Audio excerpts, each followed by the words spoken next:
She declared, "My crew means way more than you." When I asked for one date night, I replied, "Got it." When her friends started pairing off and stopped inviting her, she pleaded to get back together. I'm 28, male, and was with my girlfriend, Sophie, 27, for 3 years, cohabiting for the last 18 months. Writing this from my new apartment while she floods my phone with voicemails I won't hear. 3 months ago, I asked for one date night, just a Friday evening, us two, maybe dinner and a show, nothing extravagant. Her response, "Babe, Fridays are sacred, crew night. My friends mean way more than some random dinner. We live together, isn't that enough?" Her crew, her college gang, Sophie, Mia, Leo, Claire, and Elliot, had been tight since freshman year. I get it, friends matter. But we hadn't had a real date in 4 months. Every weekend was crew brunches, crew game nights, crew lake trips. I was either the tag-along dull boyfriend or left home alone. "Got it," I said and walked away. She chuckled, thinking I was overreacting. That weekend, while she was at another crew event, I started looking for apartments. Found a nice one-bedroom 20 minutes away, paid the deposit, and began moving my stuff. Books one day, jackets the next. She didn't notice, too busy organizing Mia's mid-20s meltdown party. I'd been seeing signs. Whenever I suggested couple plans, she'd either invite the crew or ditch me for their events. My job promotion dinner? She arrived an hour late because Leo had a crisis over a bad Bumble date. My dad's birthday brunch? She bailed for Claire's emergency coffee session after a botched dye job. 2 weeks after the got it moment, I tried again, suggesting a new sushi spot, just us. Her exact words, "Why are you so clingy lately?" "Elliot's hosting a craft beer night. You can come if you don't bore everyone with your work talk." I didn't go. Instead, I signed the lease on my new place. Moving day was smooth. Hired movers while she was at her sacred Friday crew dinner. Packed deliberately. My PC setup, my books, my cookware. I did most of the cooking anyway. Left her dream big sparkle wall art. The place looked like an influencer's mood board exploded. Also left our couple photos. Let her explain to the next guy why her ex's face was everywhere. Left a note. "You were right. Your friends come first. I've stepped out so you can focus on what matters. Rent's covered for the month. Good luck." Tucked in a gift card for the sushi place we never visited. Petty? Sure. Satisfying? Definitely. Her first call hit at 11:49 p.m. Voicemail. "What's this note about? Why's half the apartment empty? This isn't funny, Ethan." Another at 11:55. "I'm serious. Where are you? Your PC's gone. You'd never leave that. What's going on?" By morning, I had 25 missed calls and a novel of texts. "Is this a prank? You're being immature. We need to talk now. I'm reporting you missing to the police. Police say you're not missing if you left a note, but this is basically you ghosting our life." That last one still cracks me up. Ghosting our life. I replied once. "Your friends mean more, right? Just honoring your priorities." Then I blocked her. Mutual friends reached out. Sophie showed up to Saturday crew brunch crying, expecting pity. Instead, she got hard truths. Mia and Leo had been secretly dating for a month, keeping it quiet to test the waters. Claire confessed she was burned out from constant group hangs and had been skipping them. Elliot had landed a job requiring weekend trips and was figuring out how to tell the crew. The group was naturally drifting, and Sophie was the only one clinging to their college vibe. Update 1. The entitlement ramped up fast. First, she tried getting into our old place with her key to grab her stuff. I'd already boxed her things and left them with the property manager. She wanted to snoop for clues about my new place. The manager called me. I said she's no longer a tenant. He kicked her out. She claimed I was holding her mom's heirloom necklace hostage. Except her mom's alive and well in Arizona. No heirlooms in sight. Then she called my company's HR, posing as my fiancé with a family emergency. My paperwork lists me as single, so HR called to check. I explained. They flagged her number. She tried again with new numbers, each story wilder. I was in a crash, her dad passed, she was pregnant. We hadn't been intimate for 2 months before I left. HR opened a file. Then her mom, Diane, called. We'd always gotten along, so I picked up. Ethan, Sophie's heartbroken. This feels so sudden.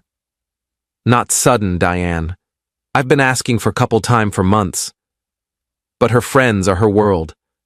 More than our relationship, she made that clear. You're being harsh. She has a big heart.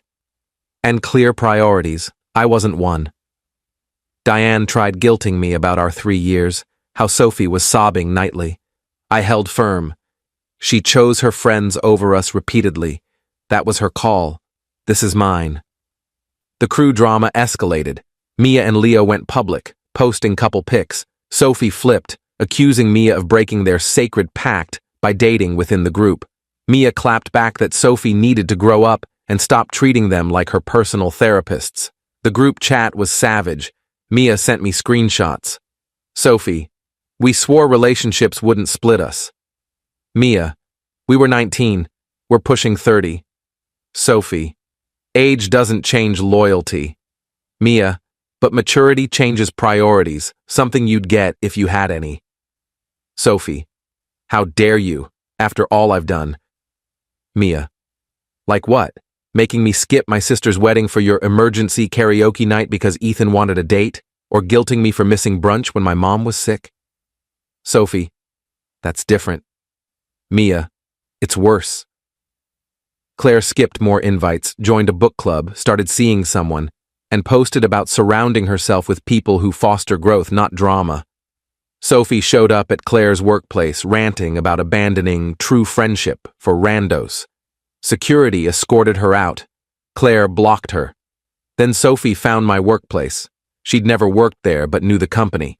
Showed up at lunch with a rehearsed speech. Reception wouldn't let her in without an appointment. She loitered in the lobby. Security removed her after 3 hours. That night, an email slipped through my filters. You've turned everyone against me. Mia chose Leo over our bond. Claire thinks she's above us. Even Elliot's ghosting. You did this. You poisoned them. Fix it. I didn't reply, forwarded it to my lawyer friend for documentation. Sophie's delusion peaked. She started a group chat. Ethan's betrayal uncovered, with edited screenshots of our chats, like me saying, I'm not going, without the context of it being her crew's 6th event that week, while I had a project due. Responses weren't what she hoped. Tara, these show him asking to spend time with you. Sophie, he's isolating me. Tara, by asking for one Friday in 4 months? Liam, I was there when you said his promotion dinner didn't matter because Elliot needed cocktail night. Sophie, whose side are you on? Tara, the side of moving on. People left the chat. Liam called. She's unhinged, demanding we choose sides. I told her there are no sides. You split, move on. She called me a traitor. We've known each other since high school. Then Sophie, abandoned by her crew, decided to make new friends. Hit bars solo, spinning tales of her controlling ex, who forced her to pick between him and her friends. Problem? She chose bars where our mutuals hung out. My friend Tara called. Your ex is at O'Malley's telling crazy stories, says you isolated her. Jen showed her the screenshots Sophie herself posted, where you begged for one date night. She bolted, crying. The crew kept crumbling. Elliot took the travel job, relocated 2 hours away, posted about new beginnings and shedding toxic habits. Sophie commented, You're ditching your real family for a paycheck. He deleted it, blocked her. Mia and Leo moved in together. Sophie crashed their housewarming uninvited with a gift, giving a speech about forgiveness and friendship trumping romance. Leo's brother recorded it. Cringeworthy. Everyone staring as she rambled about core crews. Leo asked her to leave. She threw the gift, a scrapbook of college crew days, and stormed out. Claire messaged, Sorry we enabled her so long. You deserved better. She's texting from new numbers, calling me fake for choosing strangers over history. I filed a harassment report. Update 3. Rock bottom has a sub-level apparently. First, the apartment situation, since people ask. The lease was in both our names, but I'd covered 70% of rent since Sophie's freelance branding was just managing social media for 2 small cafes. When I left, I told the landlord I'd pay my share until the lease ended in 2 months, but wouldn't renew. He was fine, used to breakups. Sophie tried to stick me with full rent, sending Venmo requests labeled your share of desertion fees and emotional distress surcharge. I screenshotted them, sent them to the landlord, citing harassment. He told her to find a roommate, pay full rent, or leave by lease end. She tried option 4, guilt everyone else into paying. Launched a GoFundMe, help me save my home after betrayal, painting me as a manipulative tyrant who isolated her then ditched her with rent. Posted it in the crew chat. Mia replied, Sophie, we saw it. He begged for one date night.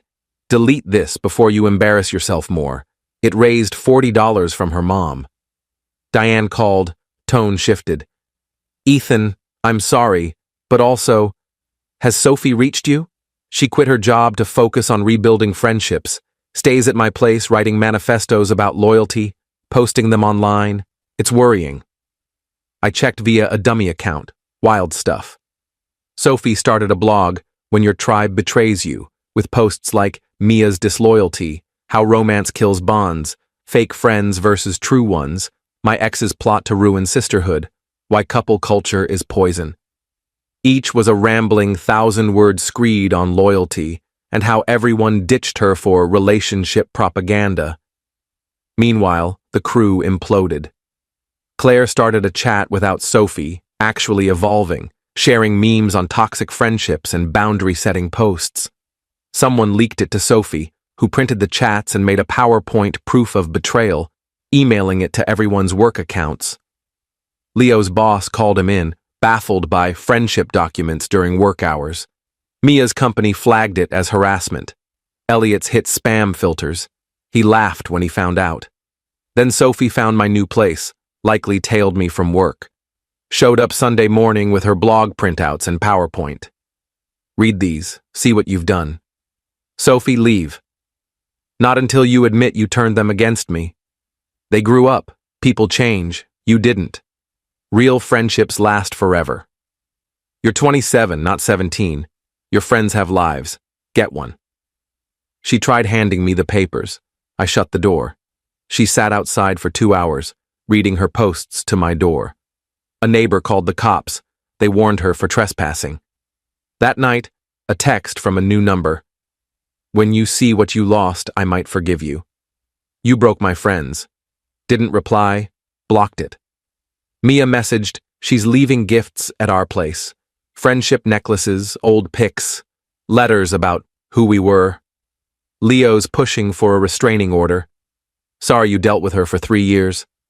I said it wasn't her fault. We all enabled it in our way. Final update. The end came unexpectedly, even for me. First, the apartment wrap-up. Sophie couldn't afford rent alone. Asked Mia to move in, like old times. Mia's engaged, living with Leo. Asked Claire, who sent a link on toxic dependency. Posted on social media for a loyalty-driven roommate who values bonds. Responses roasted her. Is this the girl with that wild blog about friend betrayal? My counselor used your blog as a case study for unhealthy attachments. She deleted it fast, moved in with her mom, spinning it as choosing family healing over toxic independence. Nobody bought it. Last month, Diane called. Sophie started therapy after Diane threatened to evict her. Therapist flagged attachment issues tied to her parents' divorce in college when her crew formed. Explains a lot. Not my issue anymore, but good for her, I suppose. I've stayed no contact, started dating Lily, a data analyst who values couple time and has balanced friendships. Refreshing. Ran into Claire at a bakery. She updated me. Mia and Leo are engaged, a quiet proposal during a camping trip. Sophie saw it on social media, commented congrats, nothing else. Progress? Maybe. The crew? Gone for months. We hang out sometimes like normal adults in smaller groups, healthier. Sophie's with her mom, got a new job, deleted her blog, joined some meetups. Still posts cryptic loyalty quotes, but less often. Yesterday, a letter arrived, actual mail, from Sophie. Ethan, my therapist, suggested writing letters without sending. I'm sending this because you deserve an apology, even if you don't read it. I was wrong. Not about valuing friends, but about treating them like property and you like an extra. When you left, I blamed you for everything falling apart, but it was always going to. You just stopped holding it together. I'm not asking for forgiveness or anything. Just know you were right to leave. I chose my friends over you repeatedly. That was my choice, and this was yours. I'm learning the difference between friends and captives. Sophie. P.S. Congrats on the promotion. Claire mentioned it. I read it twice, tossed it. Not my problem anymore. Lily asked about the letter. I said it was spam. We went to dinner, just us. Perfect. My revenge wasn't a grand scheme. I just left, stopped being her fallback while she prioritized everyone else. Her friends drifting wasn't my doing, it was life. Her inability to handle their growth and her implosion, that's on her. If she'd given me that one date night, we might still be together, and she'd have her friends. They later admitted they were exhausted by the constant group hangs, but didn't know how to tell her. My exit gave them the nudge to set boundaries. Claire put it best. You didn't break the crew. You showed us we were held together by obligation, not real connection. I'm not thrilled or sad, just done living with someone who wants a partnership, not a backup plan. If someone shows you where you rank, believe them and act. You deserve to be a priority, not an afterthought. I'm not unblocking Sophie. That book's shut. The best part? Lily met my friends last week. When she heard we had plans Saturday, she said, "Can we skip? There's this cool art market I'd love to hit with you, just us. No crew, no drama, just a couple being a couple. That's what a relationship is." Done.